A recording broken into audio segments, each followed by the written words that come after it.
With all the humbleness and gratefulness and gratitude, I would like to begin my speech for what you have done to the state. మీరు ఒక మర్చిపోలేనటువంటి పరిస్థితుల్లో ప్రారంభమైంది మా ప్రభుత్వం నడక. ఐసీయూలో ఉన్నటువంటి రాష్ట్రాన్ని ఎలా ముందుకు తీసుకెళ్లాలి అని చంద్రబాబు నాయుడు గారి ఎక్స్పీరియన్స్ కి, మీరు అక్కడి నుంచి అందిస్తున్నటువంటి సహకారానికి నరేంద్ర మోడీ గారి ప్రభుత్వానికి ఈ రాష్ట్రం తరఫున హృదయపూర్వకంగా రుణపడి ఉంటామనేటువంటిది ఈ సందర్భంగా తెలియజేయాలనుకుంటున్నాను మేడం.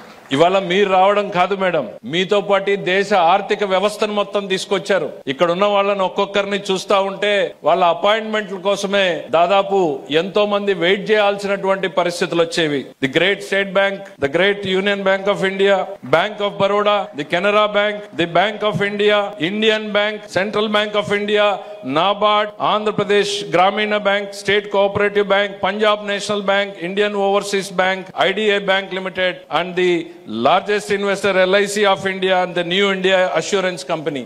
దేశ ఆర్థిక వ్యవస్థ మొత్తం ఈ రోజు బొంబాయిలో లేదు, అమరావతిలో ఉంది అనడానికి ఇంతకన్నా మీరు మాకు ఇస్తున్నటువంటి సపోర్ట్ కి ఇంతకన్నా వేరే ఏం ఎగ్జాంపుల్ అవసరం లేదు మేడం.